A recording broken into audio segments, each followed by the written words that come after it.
So you've decided to get a puppy, and somebody mentions that maybe you should look at a breeder who does health testing on the parents. You're wondering, what is health testing, and is it even that important? That's exactly what I want to cover in today's video. So stay tuned. You guys ready for a walk? Wanna go for a walk? All right, let's go!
So what exactly is health testing? I mean, you can probably tell kind of what it is by the name. We're testing the dog's health. Every breed is prone to certain health issues. There are health issues that run in different lines, and these can be genetic. And so what we do as breeders is test the parent dogs. And that lets us know if the dogs that we're breeding are affected by these health issues. And if so, they're more likely to pass it on to offspring. So as a reputable breeder, we would not want to breed dogs like that.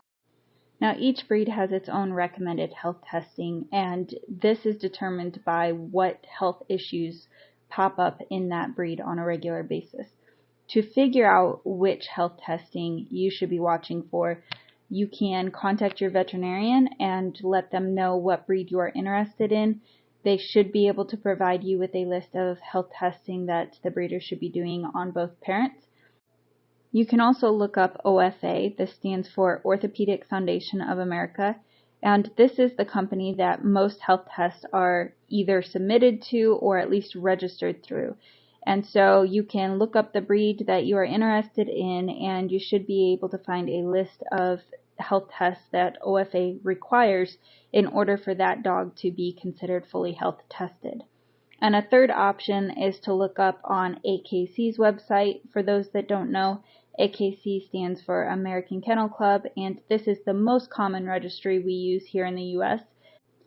And you should be able to look up the breed that you are interested in and find the list of recommended health testing on there as well.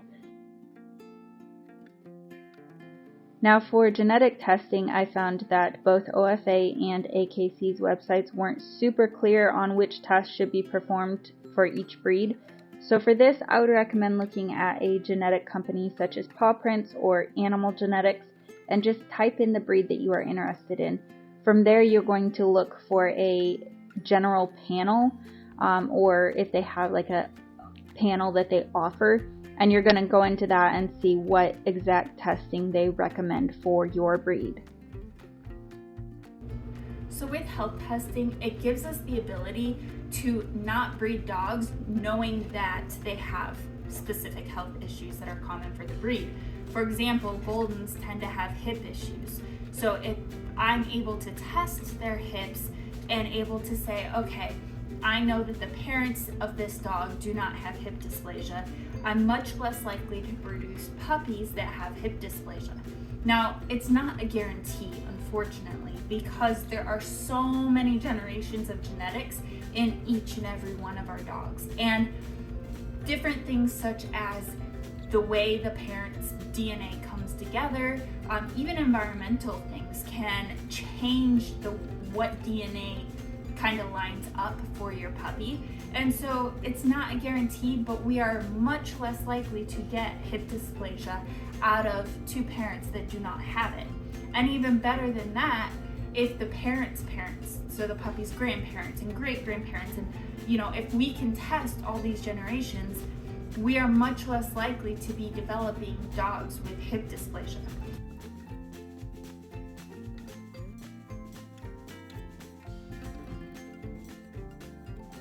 So with health testing, you are probably going to pay more for a puppy that comes from parents that have been health tested. And there's a couple different reasons for that.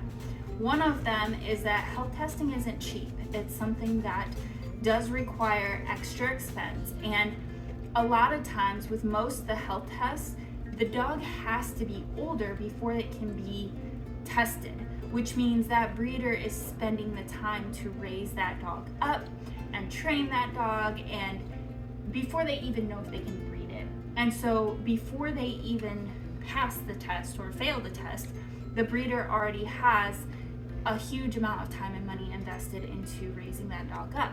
And then they get to the point where they're testing the dog, and say the dog fails. So say they get to be 2 years old and they fail their test.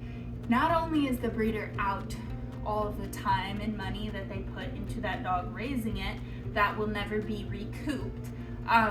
They also probably spent more on that dog than what you would buy a pet price. Breeding rights typically cost more.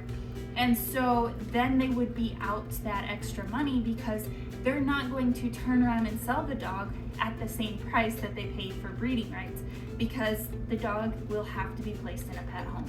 And a responsible breeder that's going to be breeding healthy dogs from health-tested parents is not going to breed that dog. A responsible breeder will place it in a pet home. So is it actually worth it? I mean, I think that the health testing is worth it. If there's anything we can do to try to help the dogs that we are reproducing, the new puppies coming up, if there's anything we can do to lessen the chance of them having health issues that maybe will cause them to go blind, or maybe cause them to lose mobility, such as hip and elbow issues.